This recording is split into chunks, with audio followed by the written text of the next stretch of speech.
Star Wars Unlimited Secrets of Power preview season has closed its third week, and the cards that are being revealed this week look really, really cool. We've got leaders, legendaries, community reveals, as well as an article post detailing all 13 Legends era cards that are going to be in this new set. So join me as we dive into all of the cards that have been revealed over the past week and see just what they can do.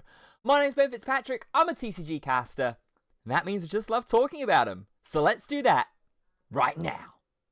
But before we go ahead and dive into all of the cards that have been revealed over this past week, if you do enjoy this video, do consider to drop a like rating on it. Subscribe to the channel if you haven't already. Like I know around 80% of people that watch my videos have not done. If you're coming back on the regular and you're enjoying the content, you might as well subscribe. It's completely free to do so, and it helps me out a ton with the support. We're so close to that 200 subscriber mark, just about 8 away from the time of recording this video. We're trying to get that one, get through to 250, and then hopefully reach that 500 mark by the end of 2025. While you're down there as well doing that, be sure to drop a comment down below with what you think about all the cards that get revealed in the video today, and also be sure to check out my link tree in the description of the video, where you'll be able to find me on other social platforms. While you're in that description as well, you'll notice that there is another link that is in the description, and that is that of organized play events, because yes, I'm happy to share that I am going to be back with organized play events again during this planetary qualifiers season for Legends of the Force. I am heading to Sheffield this weekend to be a part of the casting team to bring you the limited planetary qualifier that is being held in Sheffield. I'm a massive fan of limited as a format, and really happy that it's starting now to get some competitive play and competitive representation in Star Wars Unlimited as well. So be sure to join me either in person if you're attending the event. Don't be afraid to come and say hi, or on the broadcast. I'll leave the links there at the top of the description for you to have a look at. But that's Legends of the Force. That's the now that we'd have to worry about. Let's look into the future, and let's start off with all of the social media and Facebook reveals that have been going on over this week, which is kicking off with a legendary unit. It's Lando Calrissian, a 7-cost ground unit that's in Mono Vigilance. It's 6/8 with Grit. That's already pretty decent. But then when played, you may choose an enemy unit and another friendly non-leader unit. If you do, heal 6 from the base, and the enemy unit catches the friendly one. That's a really cool and interesting effect that's going on here. You're essentially sacrificing a unit of yours for a phase, 2 phases, however long, to get 6 healing going down onto your base, which is absolutely insane. And the fact that this unit has Grit as well, with it already being 6 base power at 8 HP, Kira's looking at this and going, yeah, I like the sound of this. The fact again as well also that it's Mono Vigilance, very versatile unit here, means you can play it in either Vigilance Villainy, like I just said with either Kira, or maybe Vigilance Heroism, chuck it in say like your Luke decks or your Yoda decks or something like that. Has the official tag as well, so could potentially be running something like Mon Mothma that cares about officials and being able to skirt the aspect penalties for non-villainy units that have the official tag. So this would count to dodge an aspect penalty in Mon Mothma.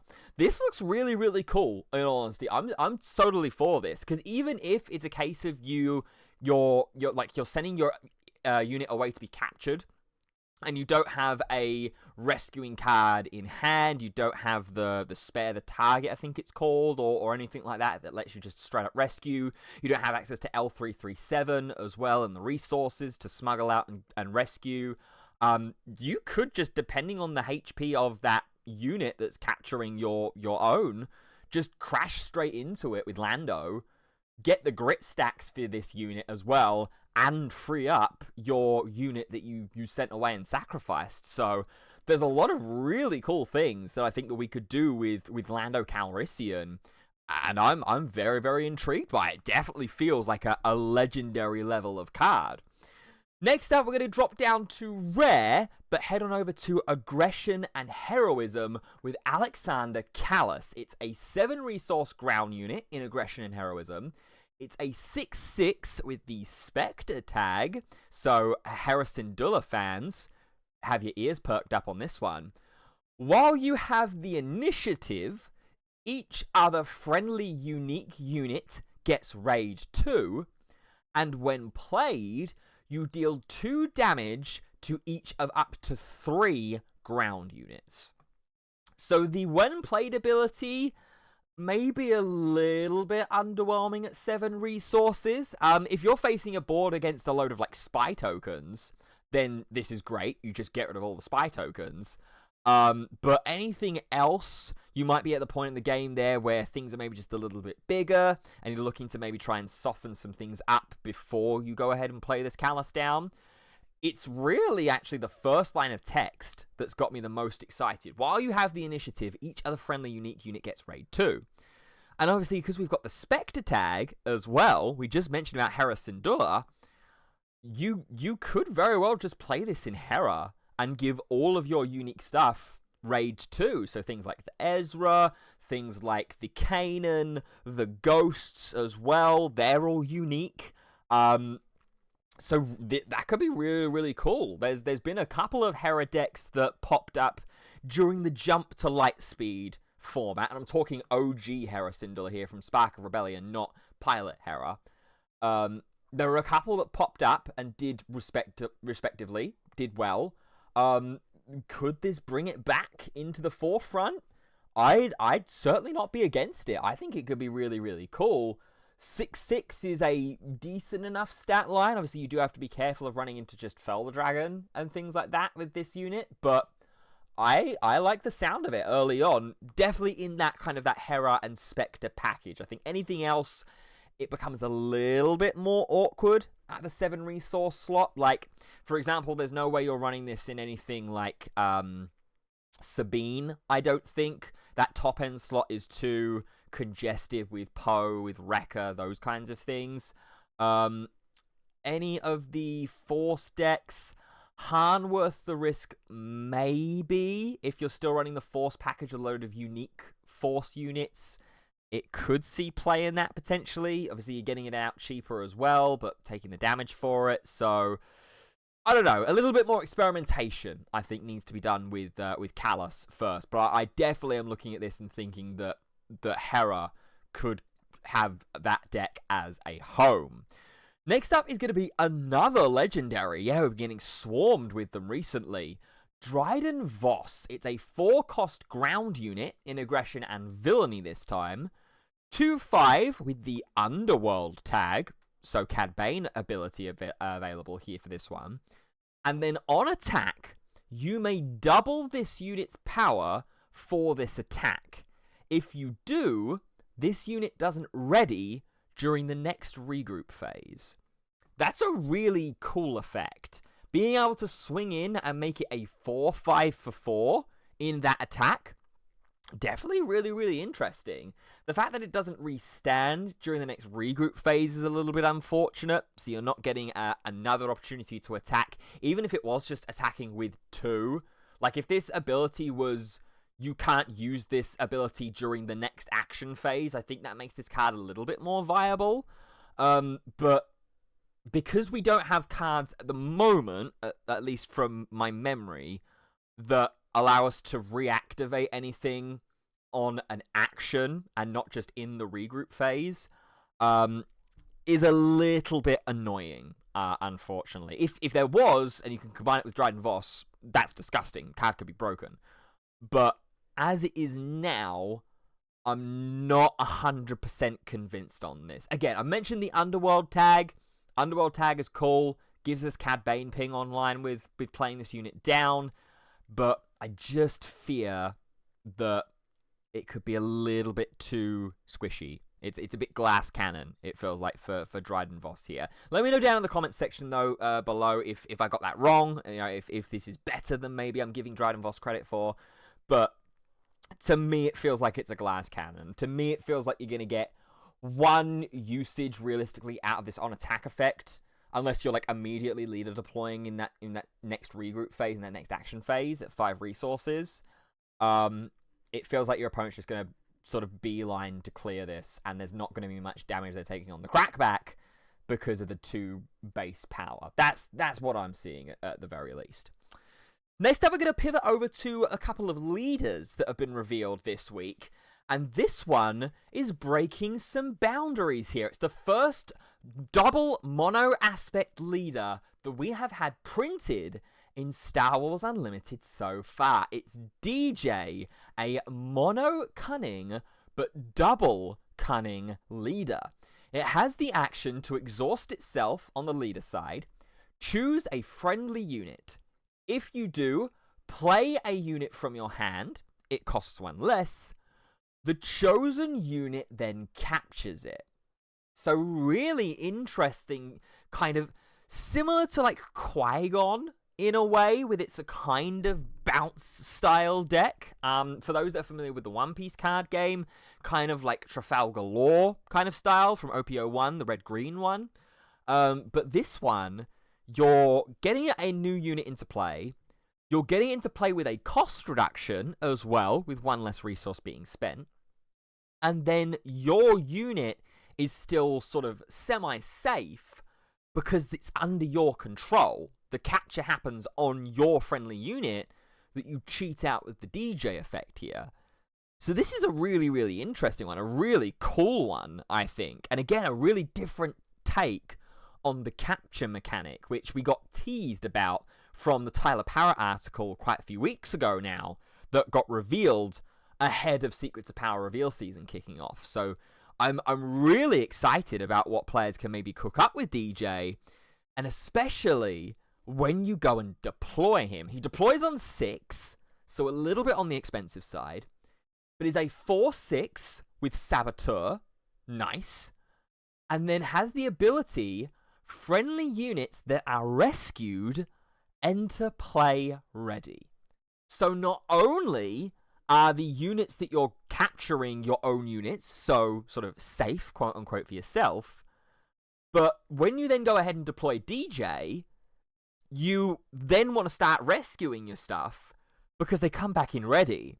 So they can go ahead and swing in. If it's something like Cantina Bouncer, maybe. So not only are you bouncing something on your opponent's side of the board, but you're then getting it back ready as well. This is really nice. I really, really like the sound of DJ. And don't underestimate that Saboteur effect as well. There's a lot of shields running around in the format at the moment, and there's always going to be quite a few Sentinels because it is just such a great keyword defensively. So don't ignore this Saboteur keyword, because I think this could be really, really strong. Double Cunning as well is going to be really interesting because it means that you just straight up get Cunning for 4 resources as well. The double aspect event from Spark of Rebellion. But yeah, I'm excited about DJ. Unfortunately, of course, Unit DJ, the legendary, is still banned. It's still suspended at this point. Whether this signals that it is going to get removed off the suspension list, or if they figure out that actually doing that would make this deck way too powerful, we have to wait and see for that. We'll get an update leading into the release of Secrets of Power and at the end of the Legends of the Force competitive cycle about any updates to suspended cards. So be sure to stay subscribed to the channel for that, because I know as soon as it comes out, we will drop a video on it and we'll chat about it. Next up is going to be Bail Organa, and this is the last one of these photo images that are going to be revealed before we head to the community reveals and to the article about the Legends cards. So Bail Organa is a Command Heroism leader, which on its leader side has the following action. Pay 1 resource and exhaust. If a friendly unit was defeated this phase, return a friendly resource to its owner's hand. If you do, put the top card of your deck into play as a resource. Now that's interesting, because we know that there are quite a few mechanics now in Star Wars Unlimited that care about the cards being in the resource, with the new plot mechanic that's coming out in Secrets of Power, and also, of course, with the smuggle mechanic, which was introduced in the second set. But one of the sort of core principles that a lot of people were obviously taught early on in Star Wars Unlimited was that during those early phases with resourcing, feel free to resource away some of those higher cost cards and units, because you're not going to be playing them anytime soon. Not unless your deck is like specifically engineered to be a ramp style deck with resupply, super laser technician, the command event that's double command aspect, those kinds of things. So now we've got a way to stick to that principle, but also get them back for later in the game, which is really, really cool. And you don't lose the resource by doing so. The top card goes into the resources to replace. So that could give you a smuggle card. That could give you a plot card. And plot cards in this deck in particular are going to be really, really cool. Because Bail Organa is not an epic action leader. Just like Admiral Trench, Bail Organa can deploy multiple times. Action, exhaust, discard 2 cards from your hand. If you control 4 or more resources, deploy him. So, first and foremost, before we actually go and get into the leader unit side, this does unfortunately mean that you can't leader effect and then epic action and deploy. You have to exhaust the leader side to deploy, which is slightly unfortunate. But the fact we can do it multiple times in a game is still pretty decent. It is a 3/3, unfortunately, with a 4 resource cost. But when you play a card from your resources, you heal 1 damage from your base. And of course, because the leader is deploying on multiple phases, you're going to have multiple chances a game to get plot activations and plot timing windows. Because remember, plot is a keyword that only can activate when your leader deploys. As soon as it deploys, that's when the plot timing happens, and you can play as many cards from the resource row with plot as long as you have the resources to pay for them. And of course, those resources get replaced by cards from the top of the deck. But here, you're healing 1 from your base every time, which is really, really interesting. It's not like a once per phase thing. So I'm cautiously intrigued by Bail Organa at the moment. I'm not sure how powerful it's going to be, because you are playing with your resources quite heavily, and we've seen quite a few cards, in my opinion, at the moment with the plot mechanic that have been misses rather than hits, which is a shame, but means that we can only go up. So I'm cautiously optimistic. I'm hopeful that Bail Organa can be something really, really different and something really, really cool. I'm sure there's going to be somebody out there that's going to cook with this leader. If you're already cooking with this leader, incidentally, let me know, because I would love to find out. Okay, so that's the social media reveals out of the way. We're now going to head on over to the community reveals. And of course, like last week, I'll have all the links in the descriptions as well to all of the original videos for these guys and these creators for their reveals. We're going to start with Woo here, with 3 cards that we're going to talk about. The first off is going to be the Libertine Space Unit. It's a 4 resource, double cunning unit, 3/7, but has the effect of this unit gets +1 attack for each captured card it's guarding. So all of a sudden, when we were looking at the DJ leader unit, you just stick a load of stuff underneath this, deploy DJ, and go ahead and rescue all of your stuff active. Cool. Really, really nice. It also has a when played effect as well, to choose an enemy unit and a non-leader friendly unit the enemy captures the friendly. So that's an interesting one. Again, it looks like we're sort of heavily relying on a capture style focus for DJ. Capturing matters in this instance. The fact that the leader is double cunning as well is a little bit of a shame. It makes L337 a little bit more of an awkward card to play in the deck. You'd love to include it. Whether you still include it by paying the aspect penalty, I'm not sure. But Libertine in and of itself seems pretty cool. Seems really, really interesting. I'd love to see the capture mechanic being explored more, because it got sort of pinky-toed into during Shadows of the Galaxy when the mechanic was unveiled, and not too many people really played with it. Here, however, I think it's going to make a little bit more of an impact, and to get a potential, even if, at least if it's a 5/7 for 4 by capturing 2 of your own units, or one of your friendly units and then one of your opponent's units, that still seems like pretty good value in my opinion. Next up, we are going to go ahead and go to Cicatro Vizago. That's a mouthful. A 3-cost ground unit in Mono Cunning, 3/4, which says on attack, reveal the top card of your deck. An opponent may pay 1. If they don't, draw that card. So this is cool. This is really cool. I like the wording of an opponent here on this card.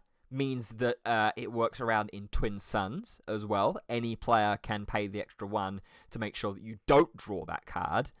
But if sequenced correctly, if your opponent doesn't leave the resource open, you're just drawing an extra card while also firing 3 damage into either the base early game or into a unit to clear. It's got 4 HP as well, which is nice. Underworld tag, again, for Cad Bane. Really, really nice indeed. Yeah, this just seems like a pretty solid card. Uncommon as well. That feels really strong for uncommon, in my opinion. Really, really well costed. Mono Cunning, so it's playable across a load of different aspects. 3/4, it's got a good stat line there, and it's potential card draw or resource denial. This seems really good. I'm really shocked. But this card is an uncommon, because this seems a very, very good card. I think this is one of my favorites so far, in all honesty. Yeah, big fan of Cicatro here. Really, really good card. Finally, from Woo, we are going to go on The Wrong Ride, which is a 3-resource Mono Cunning event which exhausts 2 enemy resources while also having the plot mechanic as well. This is another really, really good card. This isn't something we've had so far, I don't think, before in Star Wars Unlimited, is resource denial in this kind of way. This is just straight up resource denial. This is uncommon as well. This seems really, really good. Wow. And you can play it with plot as well. So if you wrong ride in the early game and put your opponent off their curve, and then you leader deploy and wrong ride again with plot, it's only 3 resources, so you're not spending a ton of effort by doing that. Yeah, I really like this card. Oh my god, Cunning looks incredible in this set. Especially with the Thrawn that we revealed in last week's video. There would have been a link in the corner of the video during these early stages to the playlist for Star Wars Unlimited, as well as last week's video. Yeah, these cards are gas. Unless I'm overhyping them. Feel free to correct me down in the comment section, but yeah. Woo, if you're watching this video, you got spoiled, my friend. Those are some really, really cool cards to reveal. Yeah, I'm a huge fan of those. I'm a really, really huge fan. Now let's pivot on over to a couple of guys that I know personally. The guys over at the Nexus. Oliver Simons, Big O Notation, is a part of the crew, along with a friend of mine, Josh. Great guy, wonderful dudes. That's Emiliano, I think, as well, who's also in this video, who I've met a couple of times, had the pleasure with. Really, really great guys. By all means, of course, check out all of these channels if you haven't already. We're going to first talk about the Defense Fleet X-Wing in these guys' video. It's a 3-resource space unit in Mono Vigilance, a 1/4 Sentinel. Nice and simple, nice and wholesome. Only at common as well. I think this is going to be a really, really good card in Limited in particular. Might see a little bit of play in Premiere. It's a nice, cheap Sentinel to play. There is, however, the one, and the name eludes me. It is Vigilance and Heroism. I think it's the same resource cost, but it gets a +2 in attack when defending. Is a little bit better than this one from a Premiere point of view. But from Limited, this is solid. Cheap Space Sentinel, you know, what more could you ask for, really? Next up, we're going to go over to the Covert Operative here. It's a 4-resource ground unit in Heroism. Just see if I can make the image a little bit clearer for you there. That's a lot better. There we go. 4-cost ground unit in Mono Heroism. It's a 2/4 Rebel, which when played, captures an enemy non-leader unit that costs 2 or less. Again, this seems pretty solid here, especially with the sort of captures matters mechanic that seems like it's going on in some of the cards and some of the sub-themes in Secrets of Power here. It's a shame that it is Mono Heroism. It means that if you're wanting to play this in something like DJ, you would have to pay 6 resources for it because it's out of aspect. And paying 6 for a 2/4 that captures a 2 or less isn't really worth it. But maybe if there's a Heroism deck that also has some capture mechanics in it, then maybe this could be pretty helpful. Maybe this could be pretty useful. Not the most enthused by this card, however. Again, the fact that it's only capturing a 2 or less at 4 cost. You've got the 3-cost event in Cunning that can capture, I believe. You've also got like Sanctioneer's Shuttle and stuff like that as well that are a little bit better at a reduced resource cost that can capture a little bit more. So, not 100% sure on Covert Operative at this point at the very least, but more cards are still yet to be revealed, so I'm sure we'll find some stuff at some point. Next is going to be the last card from the Nexus, and it's going to be 1 in a million, which is a really cool mechanical card. 1-cost event in Vigilance and Heroism. This card cannot be played from your hand. It has to be played either from plot, from the resources, or potentially from the discard pile. But it defeats a unit with power and remaining HP, both equal to the number of ready resources you control. So, this needs some breaking down. This is really interesting. Okay, so it's a 1-cost card from plot, which is where you're more than likely going to be utilizing this card. Defeat a unit with power and remaining HP, both equal. Okay, so it's not combined, so you don't have to worry about adding the power and the remaining HP both up together. The power and remaining HP both have to be equal to the number of ready resources you control. That's going to take a lot of finessing if that is the case. If it's got to be like, say, a 4/4 at that point when you play 1 in a million to be able to be defeated. That's how it's written, or its reading is written at the very least. It may be a case that it gets FAQ'd or clarified later on that, like, you can choose, like, if the power or remaining HP. Yeah, okay, that's really interesting. That's a really, really interesting card. It's cool. Mechanically, it's really, really cool. It is well and truly a 1 in a million. But how easily that's going to be to activate and to turn on, and the fact that you're only realistically probably going to be able to play this once a game because of the plot, unless you're playing something like Bail Organa, which lets you deploy multiple phases. Yeah, really, really interesting one there. Again, I'm really happy that we're getting some alterations and some differences in the way that the game is being explored mechanically. So 1 in a million, yeah, okay. Yeah, Interesting. Let me know what you think down in the comments on this one, because it's certainly really, really cool. For the final set of community reels, we're going to head on over to the Force Unlimited. We're going to start talking about unauthorized investigation. It's a 3-resource aggression event, which is just nice and simple. Create a spy token, or create a second spy token if you disclose an aggression card. So if you reveal a card from hand with the aggression aspect icon, you can create another spy token. This seems okay. This seems totally okay as a card, in all honesty.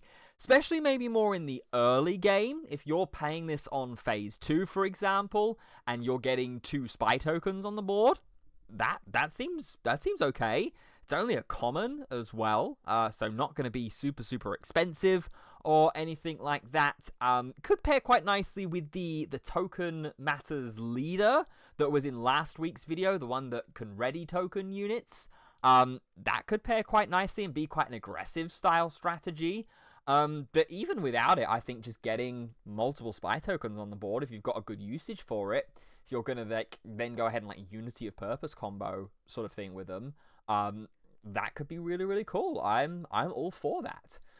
Last card that these guys got to reveal was Tempest Assault. It's a 4-resource aggression villainy event, which says, if you've dealt damage to an enemy base this phase, deal 2 damage to each enemy space unit. This card is really, really nice. Predominantly, I think, as a sideboard piece against things like Pilot Vader, Pilot Boba, Poe, any of those kinds of decks that rely heavily on the space arena. Being able to deal 2 damage to everything in that arena on your enemy's side is really, really great.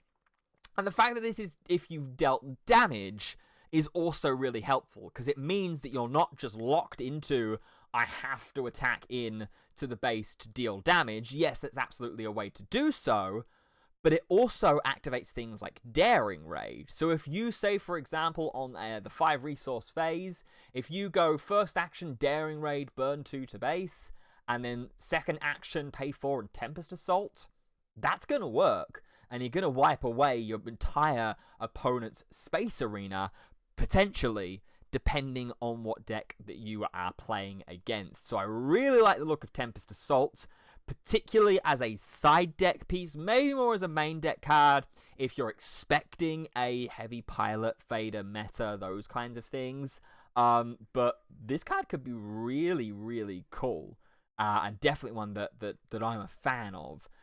Seeing on these cards here. So yeah, two solid events that these guys got to reveal. I'm happy.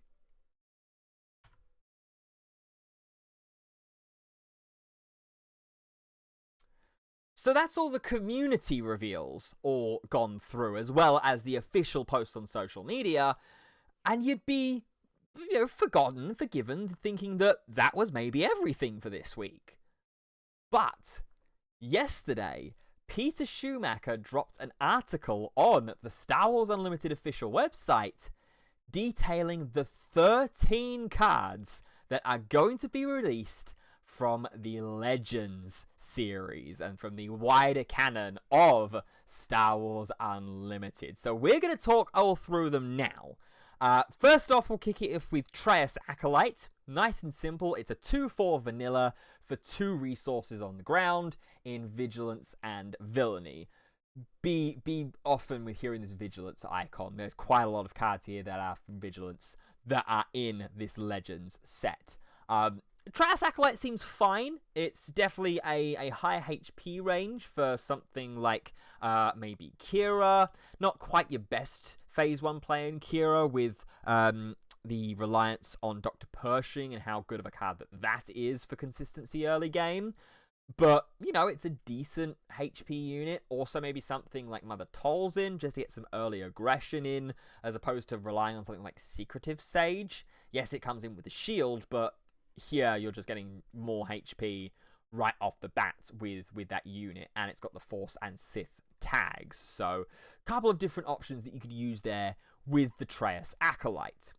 Next is Exiled from the Force and Mono Vigilance upgrade, but it's double Vigilance, 1 resource, no boosts, but attached unit loses the force trait and all abilities except for grit, and the attached unit then gains grit as well. So this is really cool and really interesting, because there's two ways that we can use this card. We can either attach it onto our own unit and give something with like really high HP grit, something like the old school Chewbacca that had like 9 HP or something like that. You know, give like a big beefy Sentinel even grit as well, so they have to crash into the Sentinel, and meanwhile you're giving them grit stacks in doing so. You can also attach this onto your opponent's unit and make them lose the force trait. So if you're in the early game, for example, or if you're in a board state where like your opponent getting the force token, for example, really matters. It's a big deal at the moment in the format right now with Han Solo Worth the Risk, Mother Tolzin, Yoda as well, the Force Yoda deck that's running around and doing okay. If you can deny that force token being generated on a phase potentially, that could be okay. That could be pretty cool. I think this card will maybe need a little bit more brewing, but I mean, it certainly seems like it's a cool idea from the front side anyway, and very thematic as well for the Legends cards. Next, we've got Darth Scion, and this is a card I am very, very excited for. It's a 5-resource ground unit in Vigilance and Villainy. When played, you can give an experience token to it for each enemy unit that was defeated during this phase. And then a when defeated effect that reads, if this unit had 7 or more power, bouncing back to hand. So if your opponent doesn't deal with the experience tokens first, and just goes and tries to like fell the dragon or rivals fall this away, it's just going to bounce back if you've got the 7 or more power on it. And this is quite easily manipulatable in a couple of different ways. First off, you're in Vigilance and Villainy already, so you've got access to some great cost-efficient removal tools, Power of the Dark Side, Merciless Contest, No Glory Only results if you really want to stretch the bank, Takedown as well in Vigilance. Really, really nice. You've also got the aspect pairing here for Gar Saxon. And if you're playing this in Gar Saxon, it means that you're only relying on having one enemy unit defeated during the phase before Scion gets played. Because it means you play Scion, it's going to get the 1 experience token for the unit that's going to be defeated, and experience tokens count as upgrades. So if you're playing it in Gar Saxon, it gets the +1 attack to the unit because it's upgraded. So it becomes a 7/6 for 5 in Gar Saxon if you've only defeated 1 unit. It does mean in that scenario that you are running yourself scarily into, you know, some Confiscate plays, some Fang Fighter plays to pop the experience token, and then all of a sudden you're back down to a 5/5 straight away, right? Because you lose the experience token boost, and then you lose the Gar boost as well. So it's a little bit more awkward in that fashion.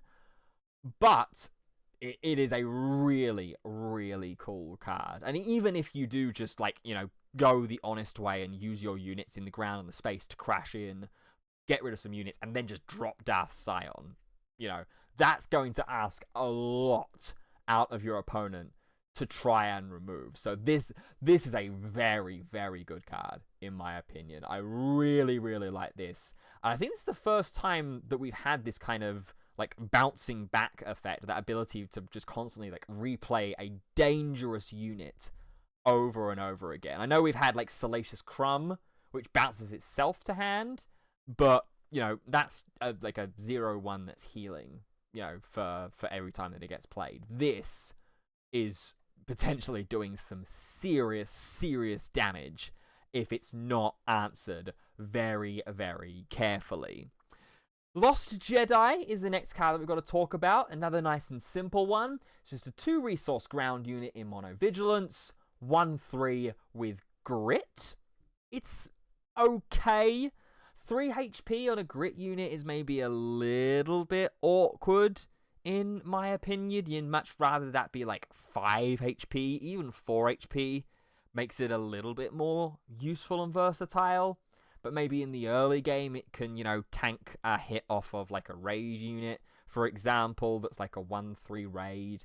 Can tank a hit off of that, and all of a sudden it becomes a 2-3 or like 2-2 on board.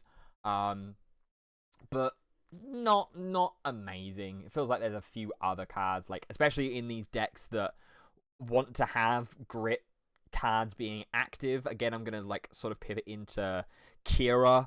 There's so many other Kira cards that are out there. I mean, like take like Hylabon Enforcer as an example, right? It's just infinitely better for the grit strategy than Lost Jedi is.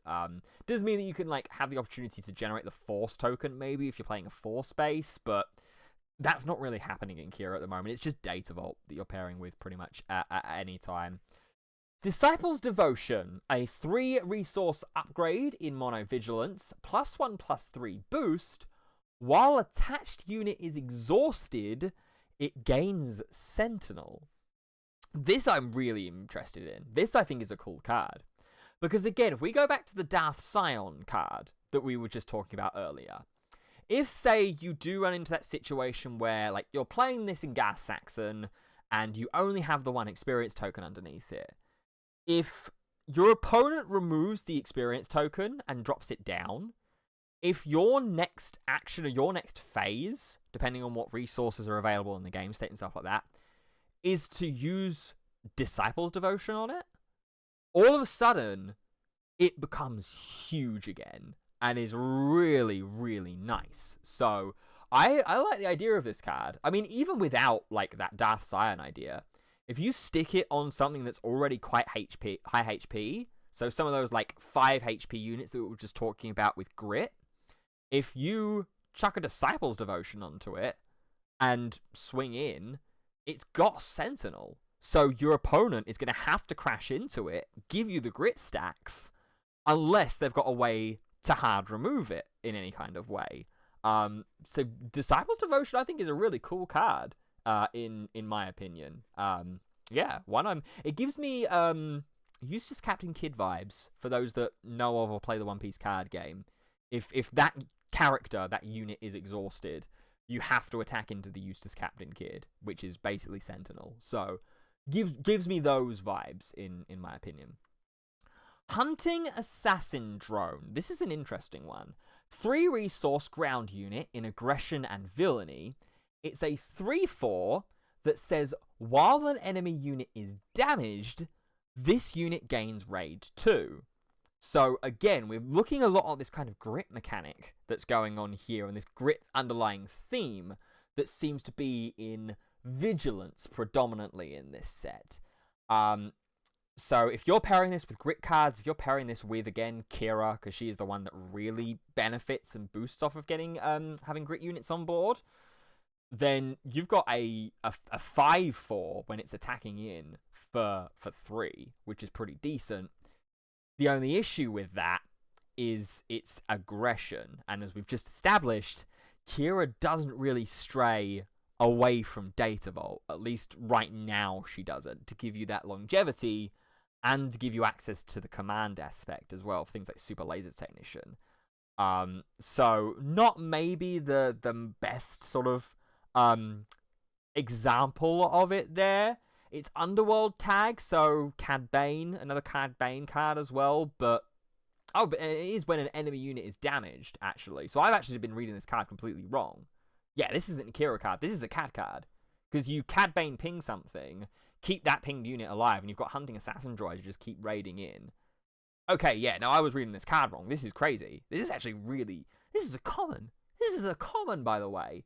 Fantasy Flight Games. This is unreal. Like, what is the power scale going on here? Yeah, I like this. I take everything back. I like this card. Especially going, like, combined with some of last week's reveals, where we were talking about some of the other, like, either raid providers or raid doublers that they're going to be around and are around already in the game. Yeah, this thing could get out of hand very, very quickly. Okay, yeah, I take back everything bad I said about this card. I love it. I really, really like it. But that's the beauty of, like, reveal season, right? Is you initially look at it and you go, oh, that card's a bit meh. And then you actually read the card again and you go, oh, hang on a second. You know, you do it either a day later or a week later. You know, it's great. It's amazing. It's an exciting time. Republic Auric Starfighter is the next card that we're going to deal with here. It's a 3-resource space unit in mono aggression. 2/3 this time compared to the 1/3 of the Lost Jedi. Also has grit. Again, the same issues kind of rear their head here, I think, though, for this card. 3 HP on a grit unit doesn't feel amazing, especially in space. It means that you're just gonna get Green Squadron A-winged before you get a chance to use the grit stacks on this unit, I think. So yeah, I think this one's underwhelming as well, in my opinion. Similar with the Lost Jedi, which is a little bit of a shame. I'd like to see more stuff with grit doing well, especially with one of my first deck that I played in Star Wars Unlimited was Grand Inquisitor Security Complex, all the way back at the start of the game. That, you know, liked having grit units on board as well. I like the idea of having grit units on board with the Scout Bike Pursuer was the card, I think, in the Ground Arena that you could pair that with, which was really, really fun. So yeah, I'd love to see more grit stuff, but this just isn't it, in my opinion. Warrior of Clan Ordo. It's a 2-resource ground unit in mono aggression. 3/3 Mandalorian that reads, on attack, and that's important, on attack, you may disclose aggression. If you don't, deal 2 damage to your base. This card's really interesting, and I've read this card a couple of times now. And the deck and the leader that pops to mind for this is Anakin. Aggression Heroism Anakin from Twilight of the Republic. Because if you pair it with the Colossus base, for example, that 35 Starzing HP, you're giving yourself so much more wiggle room to make the leader unit Anakin super, super beefy and super scary with those 5 stacks of damage, giving the +1 boost to Anakin leader unit's power. Here, you can swing in for 3 in the early game. This is a 2-cost ground unit. So you're swinging in for 3 to base on the second phase, and you're powering yourself up for the leader deployment as well. I think that could be really, really nice. It's good early game pressure, and then you're leading yourself up and you're feeding yourself up quite nicely to that big impactful leader deployment and swinging in for potentially like 6 or 7, depending on how hard and how much this Warrior of Clan Ordo stays around.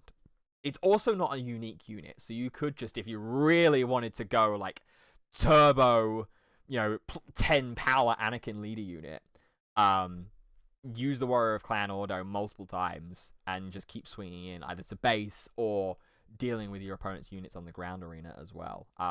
It could be cool, but I think this finds a really nice home in Anakin. Next up is Darth Treya, a 3-resource Cunning Heroism ground unit that says, on attack, you may ready a non-unit leader. And it's a 2/5. It is a legendary, but this seems really, really good. I really like the sound of this. Again, Cad Bane, I think, is going to be a deck that's going to benefit a lot from this set. And I think this card goes into it as well. It's not an Underworld card, sure, but it does mean that on the leader side, you could potentially be getting double Cad Bane pings a phase before the leader unit deploys, which is crazy. That is absolutely unbelievable. I mean, obviously, it's not mutually exclusive to Cad Bane. Just readying a leader or like in the leader zone is already very, very good. If you pair this, say, with like Pilot Boba from Jump to Lightspeed, you're getting 2 different instances of the extra damage anytime a bit of burn damage is created, or like non-combat damage is generated, which is really, really good. Really, really nice. It's 5 HP, so it's going to be lasting a couple of hits at the very least. I really like this. I really, really like this. And it's a Force trait unit as well, which means that if you're playing a Force base, you're creating the token. So Darth Treya, I think, is very, very good. Krea's Whispers is next on the Judgment docket. It's a 2-resource cunning event. Draw 3. Already, I'm interested. Drawing 3. Then, you put a card from your hand on top of the deck, and another to the bottom.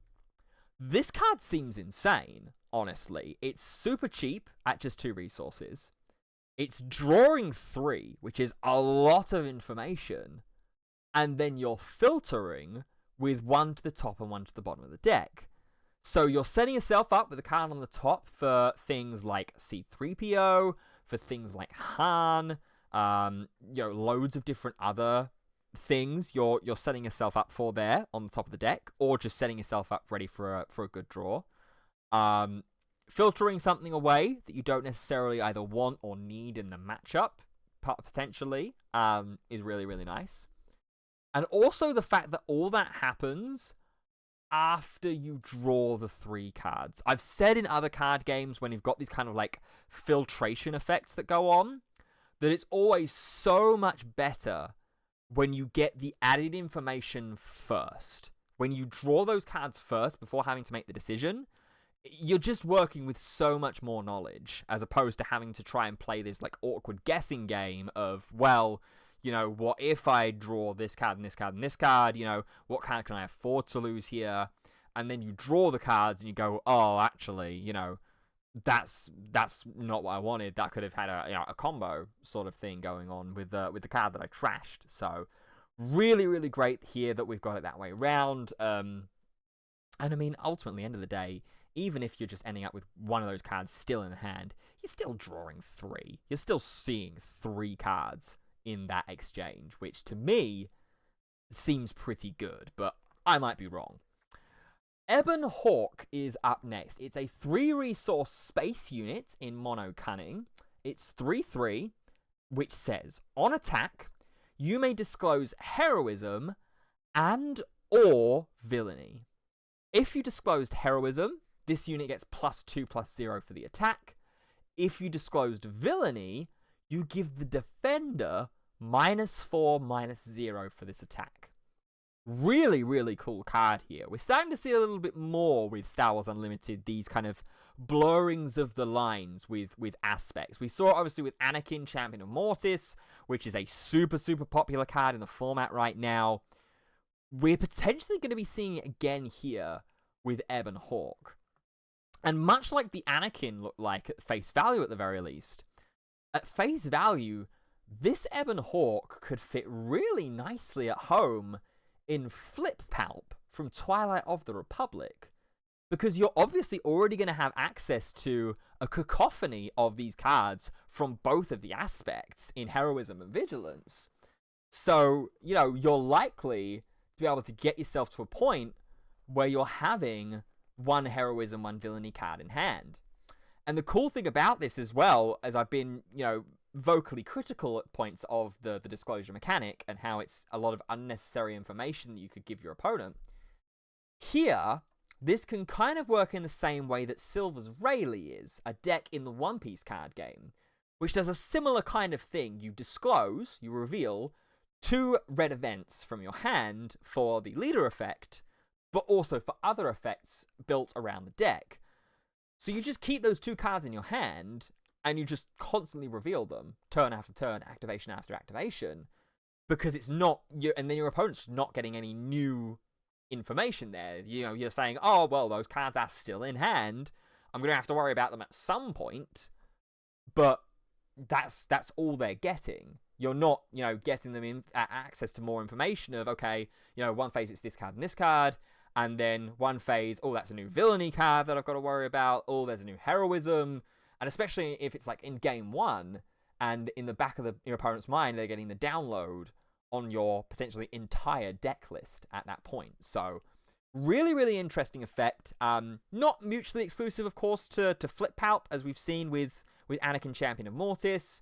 That card's been getting played in a bunch of decks with Vigilance. Ebon Hawk very well could be the exact same thing.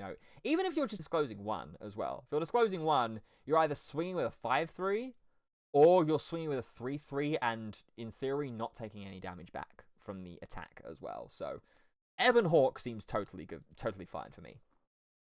Two more cards to talk about to wrap up this week's video. We've got Sith Assassin, a 2-resource ground unit in Villainy. 3/2 with the Hidden mechanic. A mechanic that has been a little bit of a slow burn, I think it's fair to say, at the moment in Star Wars Unlimited. Got released as a part of Legends of the Force, the last expansion, but didn't really impact the format in any super important or viable way. Whether it's going to do so now, I'm not 100% sure, or whether it's going to be something like capturing that is going to take a little bit more time to kind of get the payoff for. Top heavy unit as well, 3 power, so could be good in like aggressive style decks here. But I'm not 100% sure. I'm not 100% convinced on Sith Assassin on this time. A card I am convinced about, however, is the last card that we're going to talk about in this video. It's a legendary. It is the poster child and the cover art boy for Knights of the Old Republic 2. It's Darth Nihilus, a 7-resource ground unit in Villainy, mono Villainy as well. It's a 6/6, which when played on attack, deals 3 damage to the unit with the least remaining HP among other units. And if multiple units are tied, you choose one. If it's a non-vehicle unit you destroy, you give an experience token to this unit. So, essentially, what this is reading is, it's a 7/7 for 7, if you pick the right thing to burn, which just is going to constantly get bigger, potentially on attack. Which is really, really nice. In fact, it will get bigger, because it doesn't have to defeat the unit to get the experience token. So it's just going to constantly get bigger and bigger and bigger. So if your opponent doesn't have any hard removal against this thing is going to take over really, really quickly. I do think that this is going to be a card that's going to rely on some ramp. So things like Super Laser Technician, things like Resupply, to be able to get it on board early and really present as a threat. Or at least get you one good attack off with it before it does get potentially Rivals Fall, captured, fell the dragon, no gooded and rested down, whatever. I do think that it's going to need the ramp to get some real proper value out of it. But, I mean, at face value, this thing just looks absolutely insane. And the foil artwork and the light space, hyperspace, completely mind blank there. The hyperfoil artwork on this is going to go absolutely unreal. It's going to look gorgeous.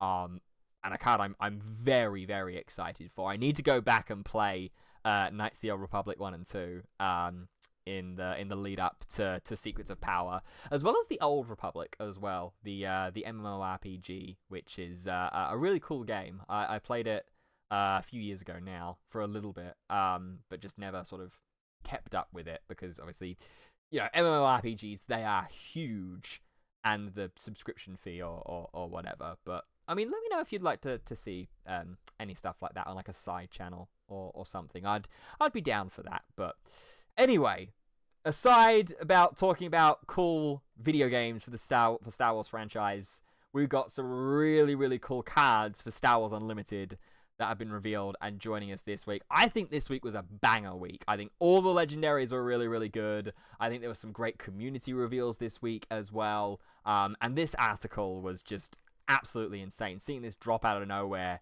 to reveal all of the Legends cards as well in one go and not drip feed us, I think was really, really cool. So let me know what you think about this week's reveal down in the comments section below.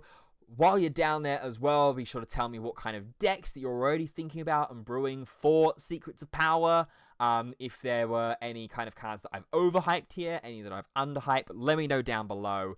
And of course, be sure to check out the stream this weekend for the Sheffield Planetary Qualifier. It's limited in Legends of the Force, and as I said at the start of the video as well, if you're attending, if you're playing the event, come over and say hi, because I will be there in person. If you did enjoy this video as well, please be sure to drop a like rating on it. Subscribe to the channel for more Star Wars Unlimited and other TCG related content. And feel free to share this video out as well. As I said, we're doing these weekly in the run up to the release of Secrets of Power. So we've got all of the reveals consolidated into one nice and handy place for those that are interested. But that is going to do it for this video then. Thank you so much for watching. I hope you have enjoyed it. And until the next time, we'll see you soon. Goodbye for now.